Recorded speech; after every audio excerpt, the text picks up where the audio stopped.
From St. Louis, Missouri, and the home of the Missouri Institute of Mental Health, good afternoon. My name's Tom Pansella from MIMH. Thanks for taking the time to join us this afternoon for 16 surefire ways to publish your psychotherapy, mental health, or self-help book.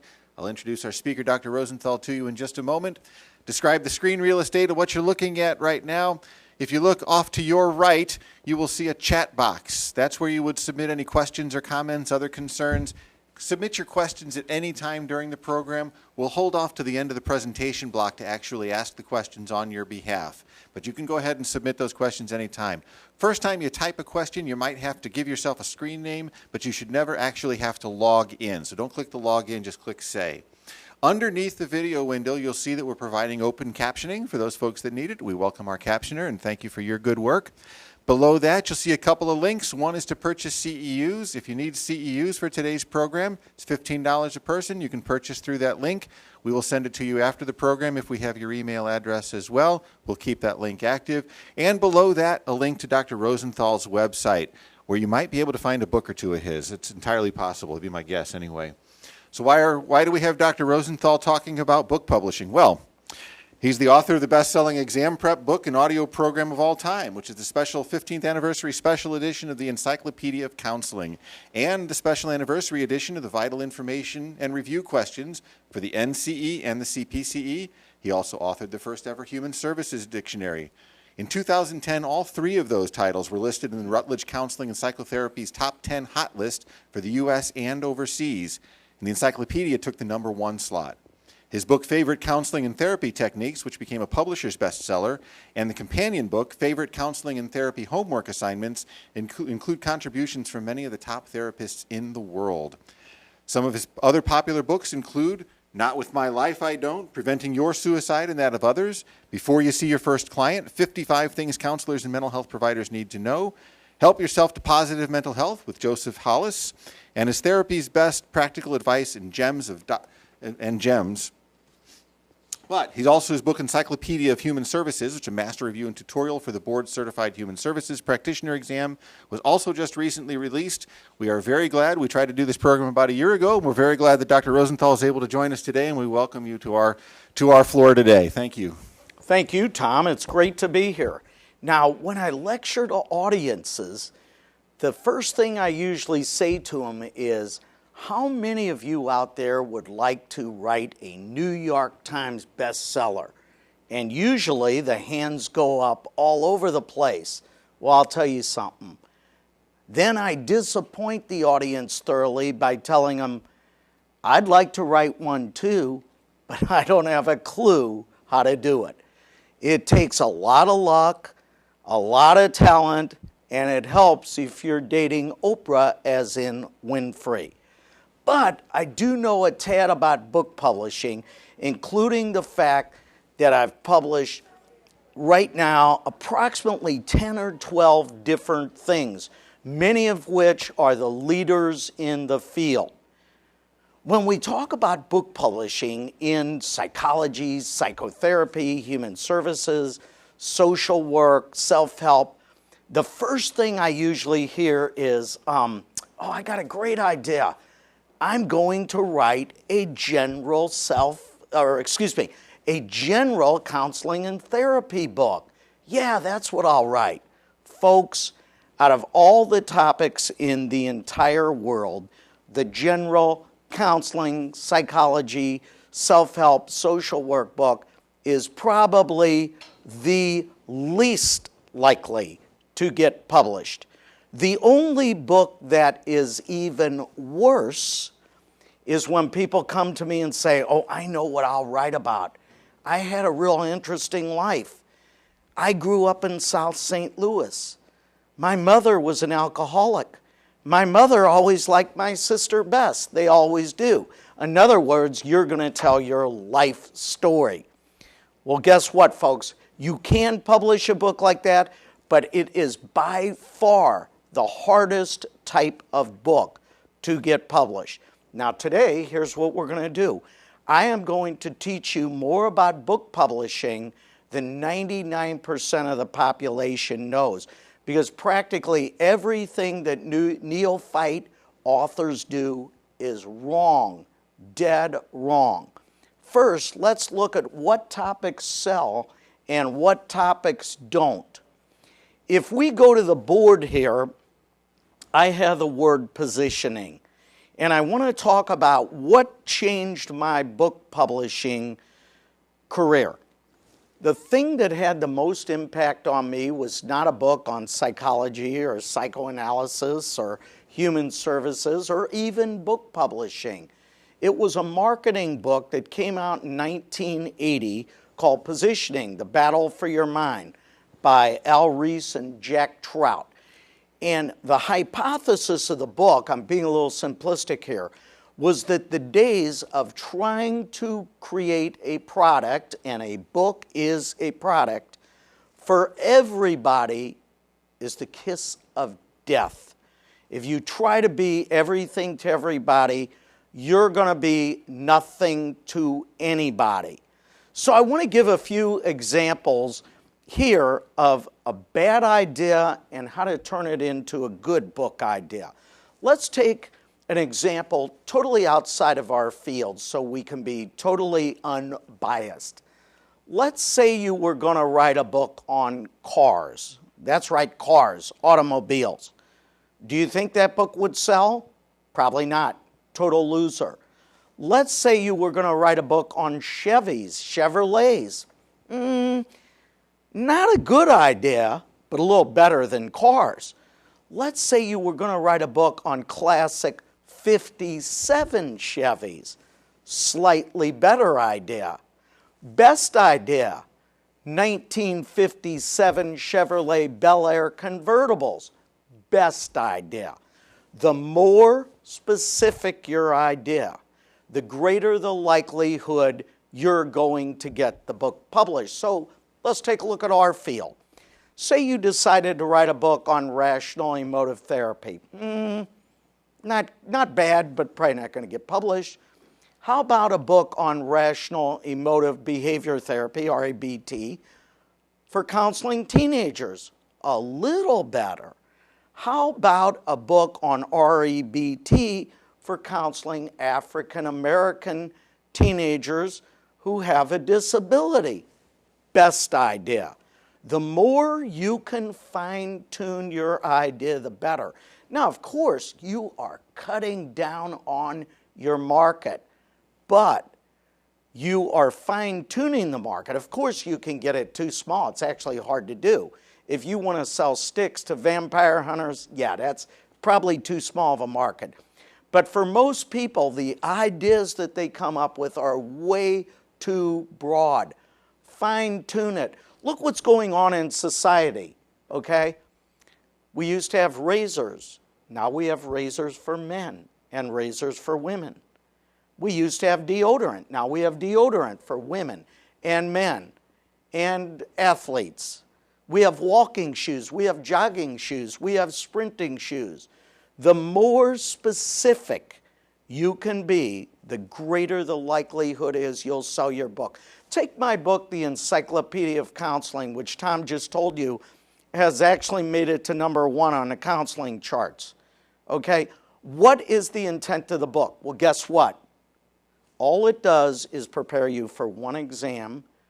Okay, originally it just was geared toward the NCE, a single exam, and now it's geared toward a second exam, the CPCE, and comprehensive exams, which are based on that too. So here it is, the best-selling book in the field, and it's only hitting one or two areas. So make sure your idea is new. Now, what's the next thing you want to do? One thing you want to do for your book is to create a USP. That's USP, not UPS. This has nothing to do with delivery services. USP means unique selling proposition. What is different about your book than anybody else's book? If you cannot explain to me in a sentence or two what is different about your book, guess what? You don't have a book idea. You know, I'll use the analogy I used to hear in business. They say if you get on an elevator The elevator closes and you're going one floor. If you can't explain how your business or your product is better in one floor, shouldn't be selling it. Book publishing is the same way. I'll give you a great example. I wrote the first ever human services dictionary. Now you say, well, what's so unique about that? Glad you asked. Okay. What I did with that book was I said that most dictionaries are too hard to understand. So I made the explanations real simple, and the ultimate unique selling proposition was I took all the definitions and tried to gear them to the questions that teachers and comprehensive exams are most likely to ask you on an exam. So when you read my definition, yeah, it's probably going to help you on a test. All right? Okay, so now you've come up with a book idea, and you want to make sure it's different or better than anybody else's, or something that hasn't been done in 50 or 100 years. That'll work too. Let's talk about titles. Neophyte authors have all kind of misconceptions about titles.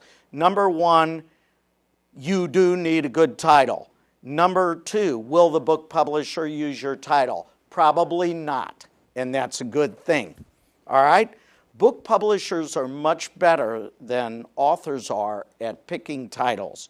So you have to have a good title to sell your manuscript, which we're going to talk about in a minute. But will the book probably have that title when it comes out?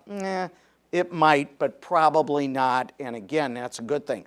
Also, you cannot copyright a title. I have a book called the Encyclopedia of Counseling. So do 3 or 4 other people. There's a new one coming out now. So yes, people can steal your title. All right? Here's what you need to know about titles. If you have absolutely no clue what to call your book, there are several words that have been researched, and they're terrific. Okay? How to improve your relationship with your spouse, how to eliminate anxiety, how to be a better rational emotive behavior therapist. How to has stood the test of time. Also the word secret, if it's for the general public. The secret of living without depression. If there's a way you can get the words how to or secret into your title. In fact, there's actually a multi-millionaire by the name of Melvin Powers. And Melvin Powers was actually the guy that helped put Albert Ellis onto the map with his self-help book, Guide to Rational Living. Some of the editions are called New Guide to Rational Living.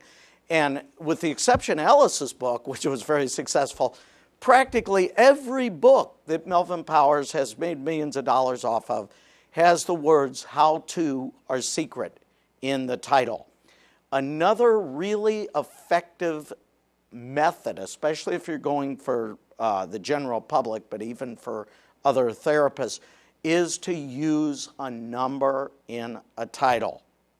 Okay? What am I calling this lecture today? 16 surefire ways to blah, blah, blah. Publish your psychology and counseling book. Am I really going to give you 16 ways? Maybe I am, maybe I'm not. I didn't count it. I wanted a number in the title to pull you in because I know that pulls people in. And I also know that 16 is more believable than 15. The strongest number to use, according to research, is 7. Nobody knows whether it's biblical connotations or what. They've looked at this for years. But if there's a way you can legitimately get 7 into your title, 7 ways to live a happier life, whatever it is. Even chapter titles.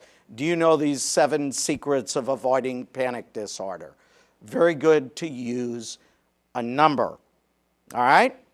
Now, let's talk about the next thing. You've got an idea. And don't be afraid to go after your dream. All right? There's an old saying that the best book ever written is in somebody's desk drawer, and that's probably true because they didn't go through the process of trying to have it published. All right? So the next thing is, and this is really the most important part of the lecture, is not writing the book, it's how are you going to sell it. Okay? Because again, it's going to sit in your desk drawer if it's in a format that you cannot sell. All right, so let's look at what I call the 3 types of publishing. And here they are, folks. The first one is called self-publishing. This could be as simple as walking over to the copy machine in your office when your boss isn't looking, making 22 copies and stapling them, and there's your book. Now, when most people talk about self-publishing, that's not what they're talking about. What they are usually talking about is there are companies that will publish your book for a very low price per copy, all right? And you can usually find them in the back of magazines like Writer's Digest, or you could look on the internet for self-publishing books, and a lot of companies will come up. Now, do I really believe, get this off the floor here, in self-publishing? For most people watching me right now, regardless of where you are, the answer is an unequivocal no. Because here's the problem. I only recommend it for a select few people, very small group. One, if you're one of the top direct marketing people in the nation, self-publish. Go for it, okay? But that leaves out probably everybody that will ever see this, all right? Number 2, if you give hundreds of lectures a year in mental health or social work or human services or counseling, then you might, underline might, self-publish, all right? Or, last but not least, I'm not going to kid you, this is a very tough business. You want me to tell the truth, so I'm going to shoot from the hip. Most of what you try will not work. Let me say that again. Most of the things I try don't work. Most of the things you try will not work. You will not sell your book. So the third category of the self-publishing is, if everything I teach you today fails, self-publish. Okay? Now, what's the problem with self-publishing? Well, I'll tell you what it is. You have to do all your own marketing. A publisher might send out a catalog with 100,000 copies. Sit on and figure out what 100,000 pieces of paper printed with a stamp on it are going to cost you. You could take a full page in Counseling Today, but where will you get the $2,000 every month? Okay? So the problem with self-publishing is, after you give a copy to your mother, the kid at the fast oil change who told you he's taking psychology next semester, okay, and your best friend, what are you going to do with the other 1,000 copies you bought? Good question, right? Now, the second type of publishing is what we call vanity publishing, all right? I would avoid this one like the plague if you can.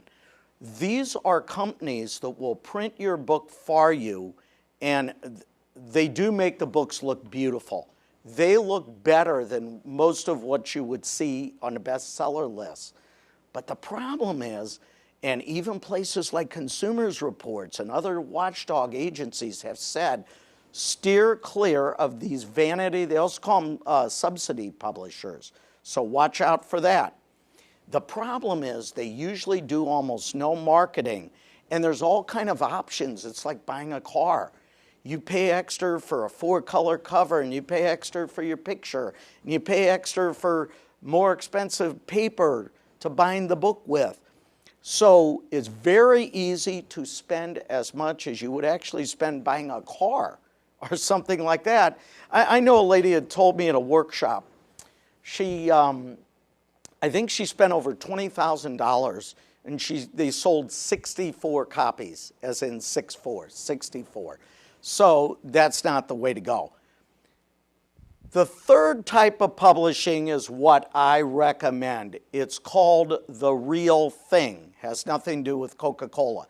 By the real thing, what I'm talking about here is they pay you. You don't pay them. Okay? They pay you. And let me say this too. Steer clear of this. I'm seeing this a lot. Don't get nailed on this one. Sometimes you'll be reading a magazine or something on the internet, and it'll say, agent looking for authors. And you're like, oh my God, you're reaching nirvana. You're so excited. Folks, if you see an ad like that, here's what I want you to do. I want you to press your gas pedal to the floor, kick it into passing gear, and take off like a scared rabbit. Reputable agents have so many authors hounding them. They might get 100 manuscripts a week. The last thing they need is another author. And here's the other thing. Reputable agents, they used to years ago, but now they don't charge. So if somebody wants to charge you, guess what? It's a scam. Steer clear of it. I'll tell you what the scam basically usually is. They're going to charge you an arm and a leg to proofread your book, change some periods to commas, commas to semicolons, and it's going to cost you hundreds if not thousands of dollars, and they won't get your book sold. Okay? So, now let's talk about how do you sell your book. And to introduce you to this topic, I have come up with what I call my tuxedo on the beach theory. Here's my tuxedo on the beach theory, folks. Let's say you saw a guy on the beach. He's dressed in a tuxedo. He's not getting married. Now, let's assume the temperature is like 110 degrees on the beach in the shade. What would you say to yourself about that person? You would say, he doesn't know squat about beach attire. Well, the same thing goes for the publishing business. In our field, the publishing business, you have to look. Your image, which is through your pencil and your paper, usually your computer screen and your paper, your image has to be right. Every day, aspiring authors go to their mailbox and they send a manuscript to an agent or editor. Dumb, and, well, you know what I'm going to say. As soon as an agent or an editor receives a book manuscript, they know you're an amateur. Tuxedo on the beach theory. They know you don't know what you're doing.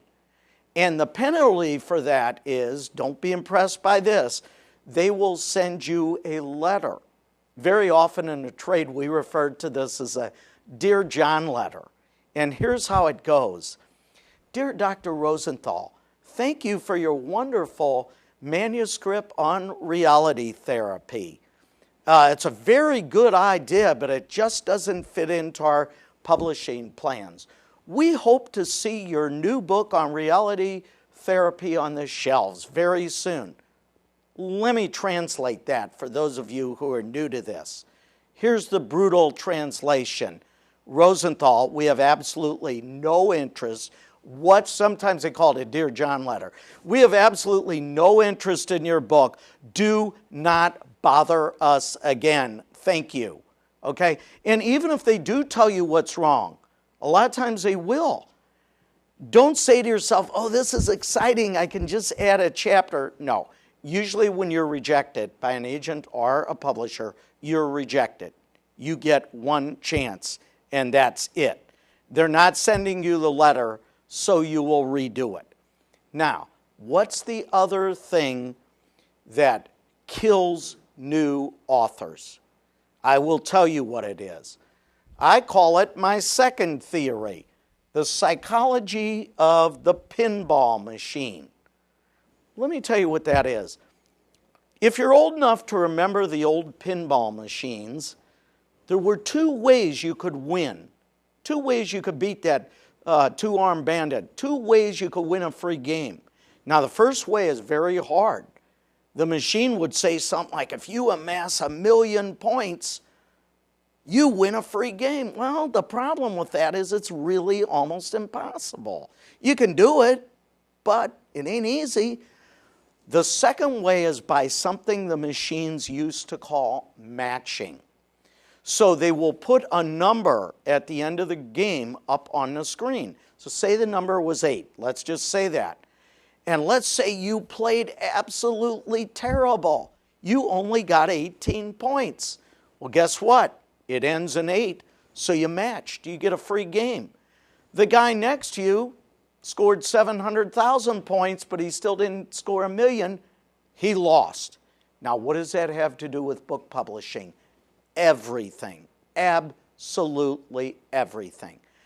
I don't care how good of a book you have written, all right? If you send it to the wrong publisher, you will be rejected. And what most neophyte authors do not understand is in this day and age, publishers are so incredibly picky about what they take. Give you a great example. A guy came to one of my workshops on book publishing, and he said to me, I wrote this self-help book, this psychology self-help book, and I did exactly what you said. I sent it to a psychology publisher. And I said, okay, did you realize that that psychology publisher only publishes textbooks? You wrote a self-help book. And he said, oh, okay, no, I didn't notice that. So he came back about 2 weeks later and he said, I'm even angrier. I did what you said. I sent it to a self-help company and they rejected it. And I said, let me ask you a question. That particular company only sells spiritual books. Does the word spiritual even appear in a chapter, a page, or in the index? No. Well, guess what? No chance they're going to publish your book. He went to a third publisher. They specialized in grief counseling. He didn't even have the word grief in his book. So what I'm saying, folks, is absolutely imperative that you match your book to the publisher. They're incredible, folks. Some only take books on psychoanalysis. Some only take books on grief. Some only take books on addiction. Some of them it has to have social work in the title or they won't take it. Some it might have to have counseling in the title or they won't take it. Some will only take it if it fits under the auspices of human services. If you pick the wrong company, doesn't matter what a great job you did, you have no chance, zero, zip, null, nada. Not going to take your book, okay? So you've got to research these publishers on the internet and in the bookstores very carefully. Now, let's go back to Tuxedo on the Beach therapy or theory. How do you submit your work? Simple. You always do the same thing. 1, you do not send a manuscript. Did everybody get that? You do not send a manuscript. What you will be doing is you'll be sending a thing called a query letter, sometimes called a cover letter or covering letter. You will submit a book proposal. You will submit 2 chapters from your book. Usually the first chapter and the chapter you feel is the strongest, and a CV, a curriculum vitae. All right?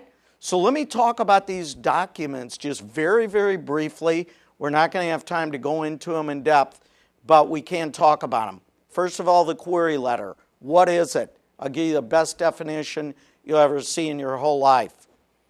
A query letter is an advertisement to read your proposal. Your proposal is an advertisement to read your book manuscript. Okay? Simple as that.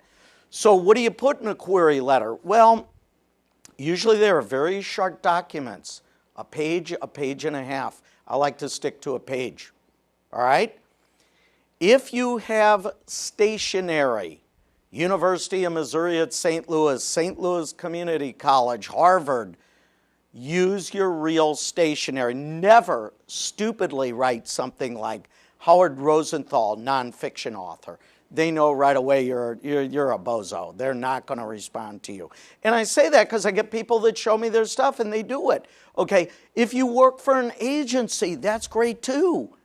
You might put Marty Smith, Texas Marriage and Family Counseling Center. That's good, okay? If you've got agency stationery, hospital stationery, that's a plus. That's a plus. Now, what do you want to do in this letter? First of all, it's a sample of your writing. So if you have a lot of grammatical errors, spelling errors, that type of thing, you have no chance because they're trying to see, can you write? Do you know how to write? So what I recommend is in the first sentence, you hit them with a zinger, okay? Yeah, this is the first book on reality therapy to stress gerbils in counseling. Okay, I humorously tell my students, if you've got an idea for a book, say it's a weight loss book, forget about our field, and if your book entails, fruits and vegetables or Atkins, you don't have a book. Now, if you've got a way they can lose weight on Dairy Queen dilly bars and no exercise, you've got a book now. You've got my attention. You need something different. How is your book different? This is the first book on Gestalt therapy that explains how to use it with panic disorders. I'm just sucking this stuff out of thin air. But that's the type of thing you want to do. You want to tell them why it's necessary. You might say this book is about suicide prevention, and last year suicide killed 38,000 people, over twice as many people as homicide. Blah, worldwide it kills more than wars and landmines and accidents, okay? So you want to hit them with something dramatic. You want to tell them what the book is about, very rapidly get to the point. Don't keep secrets, all right? The other thing you want to do in this query letter, never be modest, okay? Never. And most of you watching this, you don't realize what an advantage you have. If your next door neighbor wants to write a golf book, okay, chances are he's never played on the PGA Tour. He didn't, caddy for Tiger Woods, and he's never been a golf pro. Your other neighbor wants to write a book on cooking. Well, she's never worked at a restaurant as a chef, and she didn't even win the St. Louis chili contest cook-off. Okay, almost everybody watching me today probably has a degree, like an MA, an MED, a PsyD, an EDD, an MSW, a PhD, whatever, LPC, LCSW. Those credentials are going to help you get published.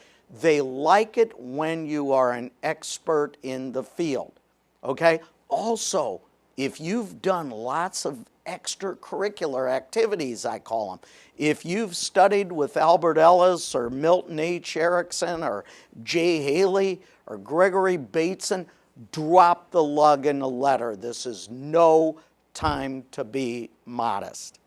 Now, your book proposal, we don't have time to go into this in depth. And I guarantee you're not going to like what I say now, but here it is. There are authors on the bestseller list. You're going to think you heard me wrong, so listen closely. There are authors on the bestseller list that will admit to you they spent more time on the proposal than the entire book. Why? This is what sells your book. So in this document, you are going to have to tell us chapter by chapter what you're doing, what the tone of the book is. Is it humorous? Is it serious? Is it whatever? Okay? And you are going to tell us how your book is different than the competition. Usually we recommend that you mention 3 other books by name. Now, please do not misquote me here. This could get you in a lot of trouble. You do not want to trash the other books. For all you know, folks, these publishing companies are all buying each other out. The book you're trashing is run by their company under a different imprint. So what you want to do is you might want to say something like, Corsini's Current Psychotherapies by Dr. Danny Wedding is an excellent book, but my book includes blah, blah, blah, blah, blah. Okay? You do not want to trash the other books. You just want to tell how yours is different or better. Also, do you have any marketing experience? Are you willing to get on a talk show or a radio show to talk about your book? Are you willing to do something like I'm doing today? Okay? Do you give workshops for the American Counseling Association or NASW? Have you ever done that? Have you ever been a keynote speaker? All right? They're going to ask you stuff like that. So if you have, that's another feather in your cap. Now, what I'm going to talk about now, I think a lot of you are not going to like, but I need to be honest, all right? There's a lot of people watching today that really should not be writing a book. And I don't mean that to be critical or in a bad way. It's very hard to get a book published. I want you to get some publishing credentials. So if you can write maybe a little column for your throwaway paper, it'll give you some small writing credentials. Maybe you've written a refereed journal article. That's writing credentials. Okay? You would be shocked how easy it is to get these little writing jobs sometimes. You know, there was a brand new newspaper opening up in my town, and I saw the sign, and all I did was I walked in and I said, "Hi, I'm Dr. Howard Rosenthal. I want to write a counseling column for you." I think we called it Dr. Rosenthal's Counseling Connection or something like that. And in 5 minutes, the guy said, "Bring me some samples." I brought him 12 samples the next day, and there I was in the newspaper for the next 12 weeks. Okay, so it's not always that hard to do. Maybe you work for a college. Maybe you could write something small for the college paper. Even if you've written something outside the field, that old article you wrote on Roosevelt to Roosevelt history is probably not as good as having something in our field, but it's a lot better than nothing. So if you can get publishing credentials of any sort, that is going to help you. Okay? Now, I want to just close with one or two things, and I'll see if we have any questions. I want to answer the two most asked questions I am asked. Number one, Dr. Rosenthal, how do I get an agent? I need an agent. Let me ask you a better question. Does an agent need you? Okay, most of you out there, if you're writing a book for teachers, therapists, troubled teens, not only do you not want an agent, it might kill your chances. The only way you need an agent, if you want to see your book in the window of Books A Million, okay, and you want Brian Williams talking about it on the nightly national news, yes, you're going to get an agent. You're going to need an agent for that. But for most psychology counseling books, they don't want you to have an agent. They won't even talk to you if you have an agent. All right? And now to hit you with a zinger. Statistically speaking, it's as hard, if not harder, to get an agent than it is a publisher. And if you don't believe me, research it. Most agents on their websites will tell you how many people they reject. And remember, most of these people are pros. They know what they're doing. And they usually reject between about 90 and 98% of all submissions of query letters and proposals. Now, what that means is 100 manuscripts come in this week, 98 get the axe. So it's not easy to get an agent. Question number two, I get this one all the time. Dr. Rosenthal, excuse me, you forgot to cover this. How do we get a copyright? Well, actually, it's very easy, but I suggest you forget about it.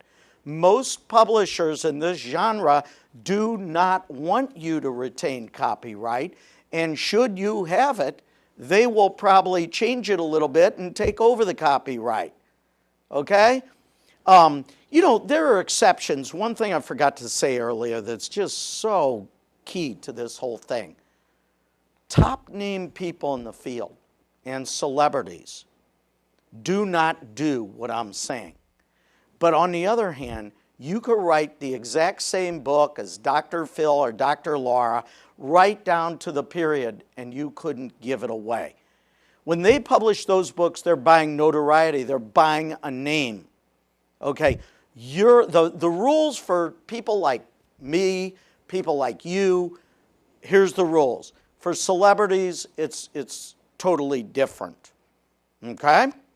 All right, Tom, do we have any questions before I go over some of mine? If so. We have a question come in here, and we do encourage people to use the chat box alongside the video window. A question comes in, what is the difference between agents, publicist, and publisher? Oh, that's a good question.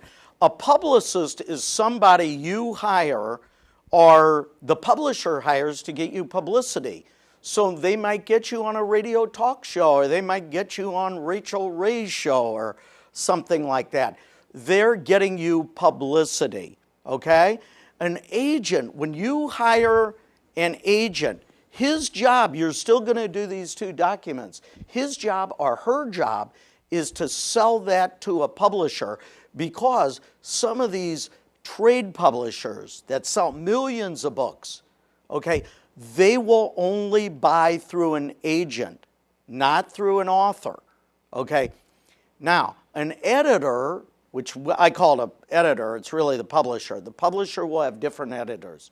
So there might be one for social work. There might be one for counseling. There might be one for psychoanalysis. Some have all of the above and more. You can send it to all of them. So that's the person that decides, will they take your project and turn it into a book? All right? And what a lot of people don't know, in fact, I'm doing this right now as we speak. Usually what happens, if they're really interested in your project, they will send it to 3 other book authors. Like I say, I'm doing one now for a high-profile book. And they will ask us, do you think this book would go? Do you think this is a good book to publish? And keep in mind that you have to be able to delineate your audience. Is it 8th grade girls that are having relationship problems? Is it PhDs that need to write a journal article to get tenure or get a raise to professor? Okay?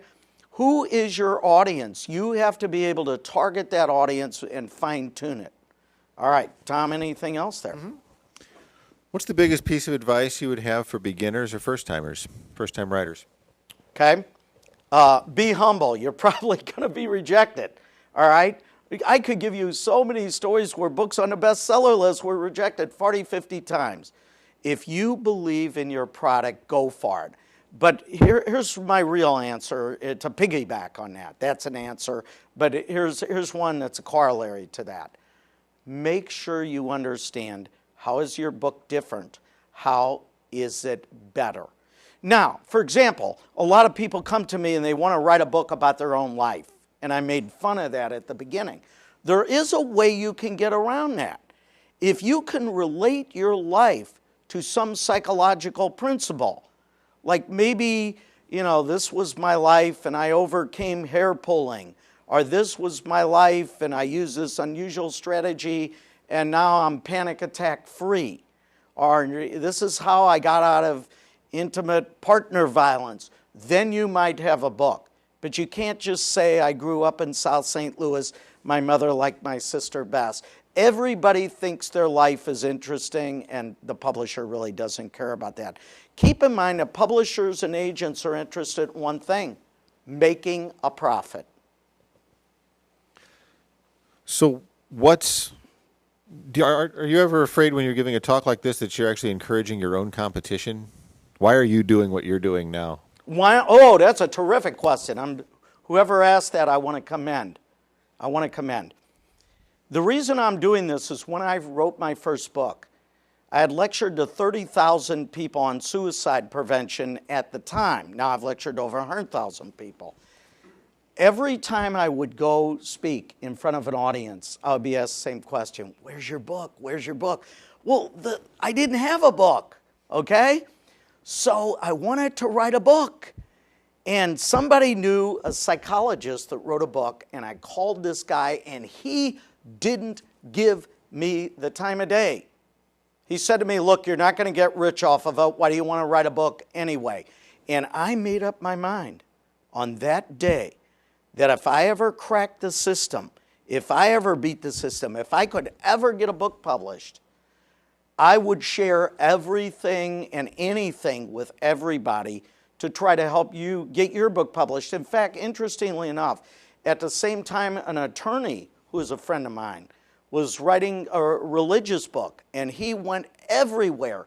Everything was secretive. Nobody would tell him anything, and so we kind of were in this a little bit together, and we both got our books published, and since then have had several books published.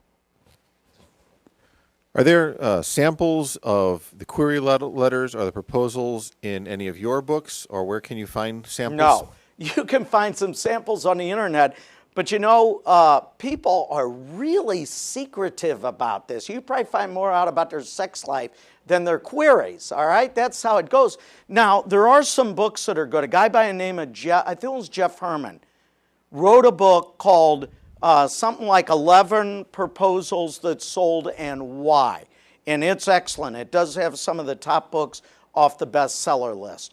You know, I'll tell you what, if you read your letter and your proposal out loud and it's not intriguing, it's not captivating, you know, somebody else said, you know, if I'm reading mine to Tom, Tom should be saying, Howard, I want that book. I want it now. If Tom's saying, I don't care if it ever comes out, then you probably don't have a very compelling proposal. All right? Here's another insider's secret. I'm probably the only person to ever reveal this. Celebrities do this. I've never done it, but celebrities do it and you can do it. It's perfectly ethical. Let's say you have a little money bankrolled and you decided maybe you don't want that trip to Cancun after all. You can mention in the query letter something like, for the first $10,000 in advertising the publisher does, I will match it. That's what a lot of celebrities do. Okay? We don't have any more in the box at the moment. Did you have you had Yeah, another I've couple got of a few issues that questions you I'm were going to common answer that I questions for get you. at workshops all the time. So do you mind if I just answer a few of those, okay? After I write my book, should I hold out for a big advance? Yeah, when the moon turns to green cheese. Okay, first of all, in our field, folks, I heard the saddest story once. A lady was at my workshop, and she said they offered me an advance of $1,500. I laughed in their face. Now I can't find another publisher. Dumb, dumb, dumb, and dumber. Yes, people like Bill Clinton get $10 million. Chances are, in our field, you will get nothing. I've written over 10 books. I've done videos. I've done CDs. You name it. I've done a phone app. Okay, I've only got one advance in my whole life, and it was for $500. And did you know, if you do get an advance, it comes out of your first royalty check.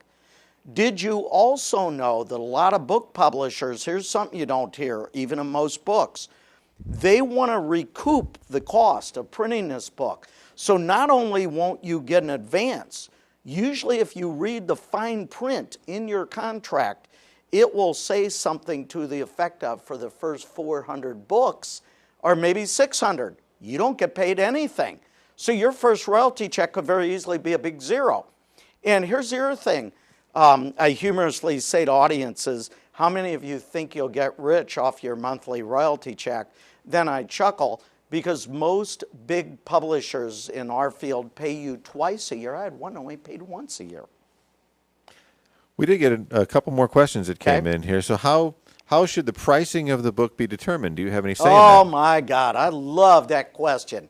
And if I had an answer for that, my mood would be through the charts.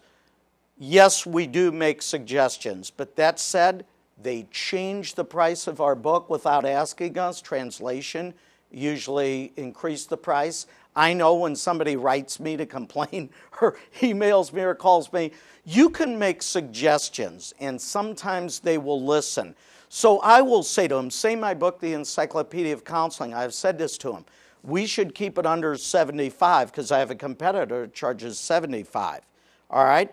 And they've done it, but they don't always listen. So, good question. Do you suggest a co-author contract, and if so, what key things should be included? Okay. The co-author, when the mood turns to green cheese a second time, all right? I only had co-author, well, I had Dr. Joe Hollis for one of my books, which was called Help Yourself to Positive Mental Health. But Joe owned the publishing company, so that's different, and was a world-renowned counselor. The other co-authors I've had have dropped out. Most people do not realize how rigorous it is to write a book. So my co-authors thought they were going to write 3 pages and be co-authors. No, that's not the way it works. Now, what you can do is you can write a book, and I've done this on several occasions, where you are author as editor. So what you do, for example, I've done it on several occasions. I wrote a book that was a publisher's bestseller called Favorite Counseling and Therapy Techniques.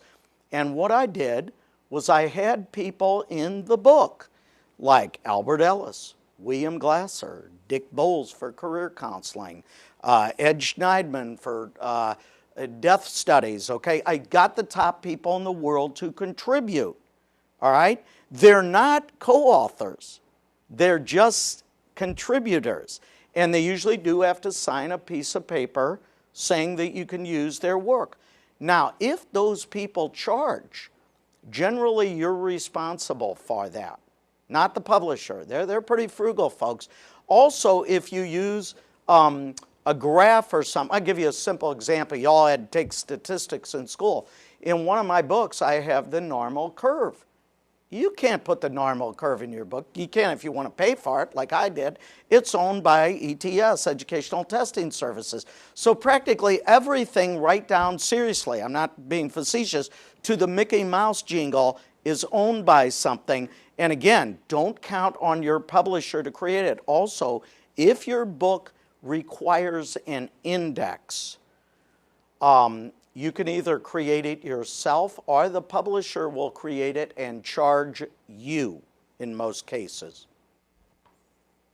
All right, now let's see what else I have on this list. These are, here's one of my favorite ones. Do authors ever get a raise? Believe it or not, they kind of sort of do.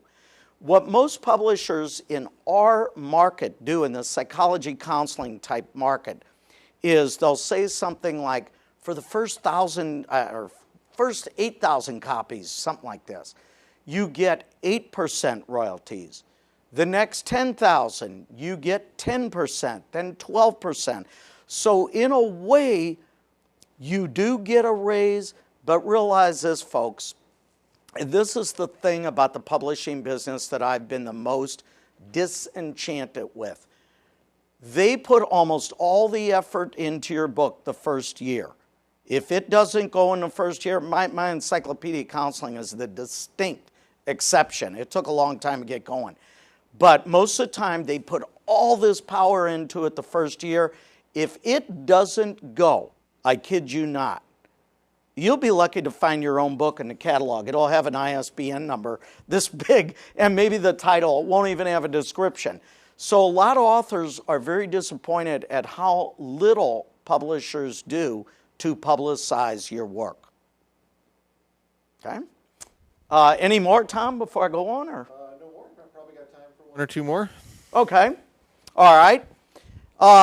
Let's see. Here's a good one. I can't see you guys through the internet, but I know a lot of you are going to raise your hands. How many of you teach at a college or a grammar school or a university? And you know how you have these book reps that come in trying to sell you on the latest textbook? Guess what? They could be your best friend. It's never worked out for me, but it has for a lot of people. They actually kind of have a bounty on your head. If you're writing a book and they sign you up, they get a bonus, and it's pretty big. It's like $500 or $1,000 or $1,500. Even if they don't get a bonus, they get a pat on the back from their boss. So what I'm saying to you, the next time your friendly sales rep comes in to tell you about this hot new psychology textbook, you tell him, change the subject, even if it's rude, and tell him you're writing a book. And so the good news is he or she will probably push this. You still have to do this. There's no way around it. Those are the rules. Always has been, pretty much. But he or she will push it through, and you'll probably at least have it read. And he's got a dog in this fight because he gets money if you get it published. Okay? All right, let's see. Just one or two more. Let's see. Oh, may I create a website and sell my own book? If so, should I sell books by check or money order, or shall I take PayPal? I do this all the time. You see my site at the bottom. Answer, of course you can create a website because the book publisher will sell you the books at a wholesale rate, or you could just link your site to something like bnn.com or amazon.com. Now, let's talk about whether the people that order, if they order through you, say it's you and not Amazon, should you take checks or should you take online payments? Ideally, both. But the market has totally changed just in the last couple years. All my orders in the past were checks and money orders. People were scared to pay online. Now, total opposite. Total. Do you know, for one of my products on my website, I give something like a $13 discount. $13, same product. If you order by check or money order, almost nobody does it. This is the age of click and check out. So I would definitely recommend, if you have a website, use PayPal payments, because that's, unless you link it to Amazon or BNN, they'll have your book, because that's how you're going to make your sales. Okay? All right. Well, I think we're hitting the end of our hour together Tom, today. can I say one tiny Absolutely. thing? Folks, I'm often asked after a lecture like this, everything you said sounds so negative. Does anybody really want me to get a book published? Actually, no. They want you to publish several. They make all their money when you publish a book. So they want you to publish a book. They want you to be tremendously successful. They want you to write sequel after sequel. It's a rough and tumble business. Hang in there. Believe in yourself, your idea, and your book. And I'll see your name on the bestseller list. That sounds great. Thank you, Dr. Rosenthal. Folks, thanks for taking the time to join us this afternoon. Keep your eye on our website or on the emails for any of our future web conferences coming up. Make sure you and your colleagues are on our email list. You'll be hearing from us. If you need CEUs, that link will stay active. We'll kick it to you in an email later on today or first thing on Monday morning. We'll kick that out to you. So, again, we thank you for your time this afternoon, Dr. Rosenthal. Thank you for your time and your expertise. Thank you. Thank you. Yeah.